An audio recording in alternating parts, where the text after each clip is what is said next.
Le Césin continue sa progression, hein. Encore une fois, on a dépassé le cap des 300 membres cette année.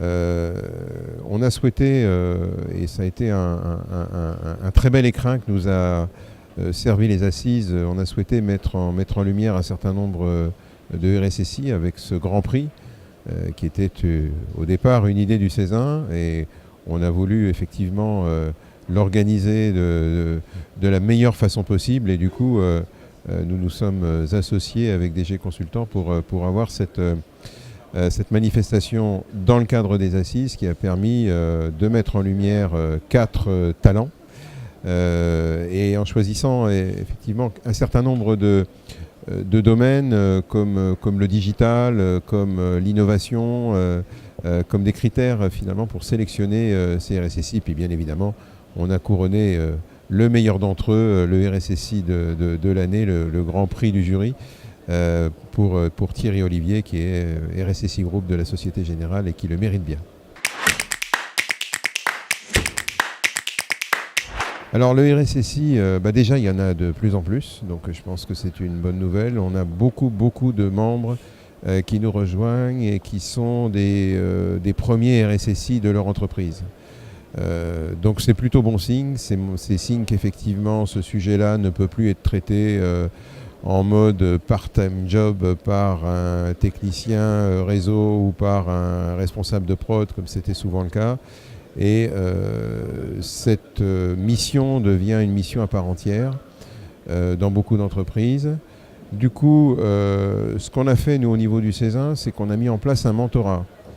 En se disant finalement, ces nouveaux RSSI qui arrivent dans la mission, on leur demande dès leur plus jeune âge d'être des moutons à 5 pattes, et il y en a qui sont un peu moins jeunes et qui ont un peu plus d'expérience et qui peuvent leur expliquer effectivement comment mieux appréhender ce paradigme à 360 degrés où il faut le matin causer au COMEX, le midi s'adresser à un technicien informatique et le soir discuter avec un utilisateur qui a cliqué malencontreusement sur une pièce jointe infectée. Donc toute ce panorama que doit couvrir le RSSI aujourd'hui, il n'est pas nouveau, mais on voit bien qu'avec la digitalisation, l'extrême ouverture, les interlocuteurs se multiplient. Hein. Dorénavant, on a avant la vie était assez simple. Hein. Le RSSI causait au DSI. En général, il était son subordonné et voilà, la sécurité était gérée, on va dire,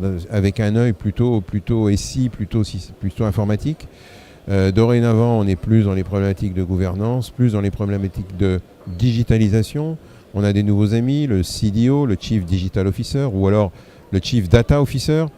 Tous ces gens-là sont porteurs de nouveaux progrès pour l'entreprise, mais aussi de nouveaux risques.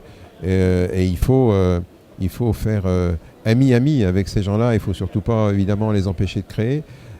Et ça veut dire que le RSSI doit être davantage présent et pour le coup, sortir physiquement de la DSI, c'est-à-dire d'aller voir les métiers, les rencontrer, comprendre ce qu'ils veulent, comprendre que le dernier POC ou que la dernière expérimentation qui va être menée, ça va peut-être être la nouvelle application phare de l'entreprise et qu'il va peut-être falloir penser à la sécurité en mode security by design. Tout ça, c'est le nouveau rôle du RSSI et c'est d'ailleurs pour ça qu'on a récompensé un RSSI digital, parce que ça nous a paru effectivement intéressant qu'une entreprise nomme l'homme de la situation. RSSI digital, c'est pas qu'un buzzword, c'est une véritable nouvelle démarche du RSSI, et ça on en rencontre de plus en plus.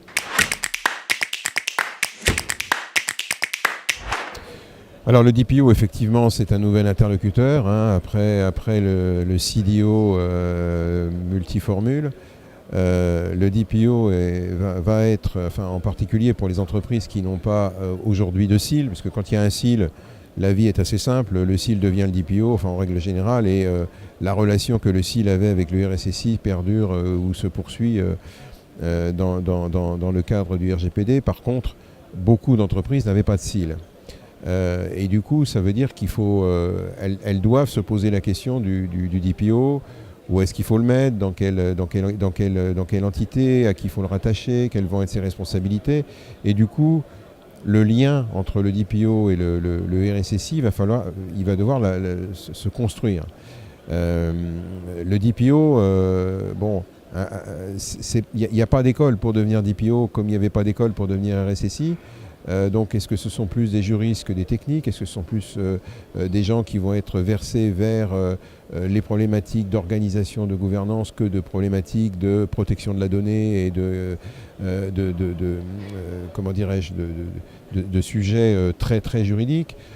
Donc tout ça fait que le DPO devient aussi une espèce encore un mouton à 5 pattes qui va devoir travailler avec le RSSI, et force est de constater que ce n'est pas toujours évident.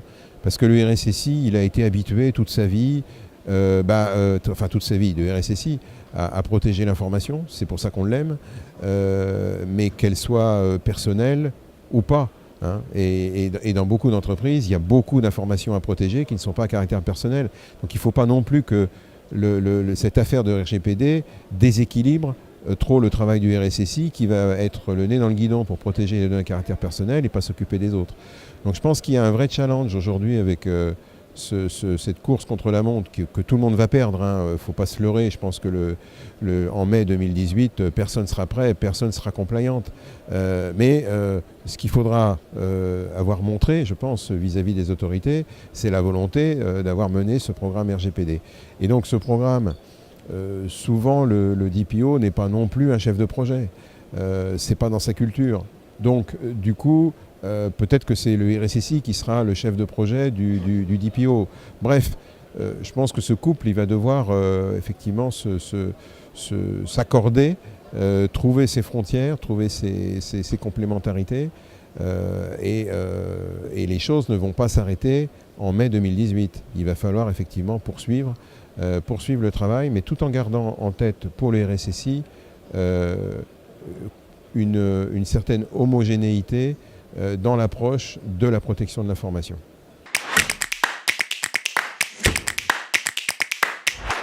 Alors je crois que les prochains chantiers du RSSI, ça va être de se familiariser avec ces technologies, j'aime pas dire nouvelles technologies, parce qu'une nouvelle technologie devient très vite une vieille technologie, mais ces technologies qui, autour du big data, autour de l'intelligence artificielle, du machine learning, et tout ça, tout ce qui va concerner aussi le développement agile, le DevOps, entre autres, tout ça fait partie désormais des choses qu'on voit arriver, qui ne sont pas nécessairement encore très implantées dans les entreprises. J'ai vu ici quelques présentations où mes oreilles et mes yeux ont été attirés par des mots, intelligence artificielle, deep learning, etc. Bon, quand j'ai vu la présentation, effectivement, je me suis rendu compte que c'était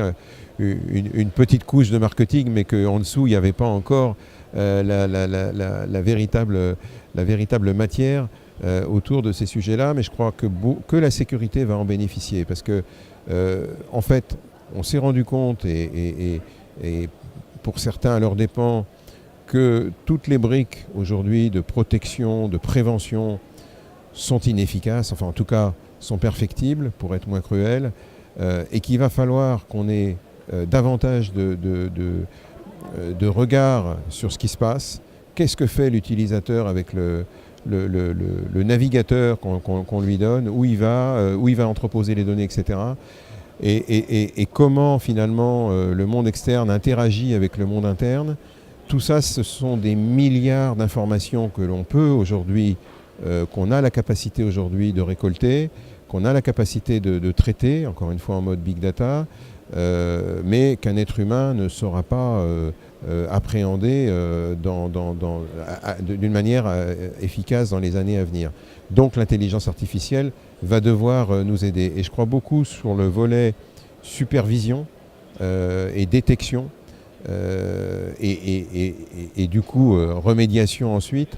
Je crois beaucoup à ces technologies-là pour justement changer la vie du RSSI, ce qui du coup est un nouveau challenge pour lui, parce qu'il va falloir qu'il se forme à toutes ces technologies, qu'il en comprenne le fonctionnement éventuel, et qu'il puisse en tirer vraiment toute la tout l'intérêt pour son métier futur.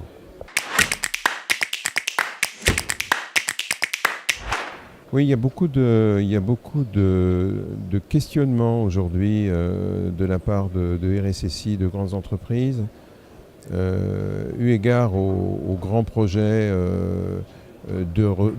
d'utilisation de solutions cloud, et en particulier de SaaS, de Software as a Service. Beaucoup de RSSI sont interpellés ou se posent la question de leurs données, de la souveraineté des données, et ça n'est plus seulement des questions de sécurité, on va au-delà de ça. Et aujourd'hui, on voit bien que protéger l'information dans le cloud, et d'un strict point de vue sécurité, c'est souvent un leurre. On a des solutions de chiffrement qui sont disponibles, mais quand d'abord il faut se poser la question de savoir si vous avez bien les clés chez vous, parce que si c'est le fournisseur qui a les clés, ça ne sert à rien. Si c'est vous qui avez les clés, le fournisseur il peut vous dire bah oui, mais moi j'ai plus les clés, j'ai plus accès à vos données, je ne peux plus les indexer, et du coup la fonctionnalité est perdue. Donc du coup, ce dont on se rend compte, c'est que finalement, malgré toutes les solutions, on n'arrive pas à avoir une garantie que l'information sera correctement protégée. Alors, protégée contre les cyberattaquants, protégée contre les administrateurs curieux des entreprises hébergeurs, mais aussi protégée contre des actes étatiques comme le Patriot Act pour les Américains ou comme d'autres lois. Et donc, ces problématiques-là d'accès potentiel aux données d'entreprise, à partir du moment où elles sont un peu livrées sur un plateau d'argent dans les clouds, pose question par rapport au fait que ces solutions doivent, comme je l'ai dit, soient essentiellement américaines, et le fait que les lois américaines sont extraterritoriales font qu'il y a un sujet évidemment de souveraineté qu'on n'a pas encore réussi à résoudre, ni en France, ni en Europe. Et là, je pense que ça va être un challenge pour les années futures, ou sinon, à un moment donné, il faudra baisser les bras et se dire que finalement, il n'y a pas de souveraineté pour nos données.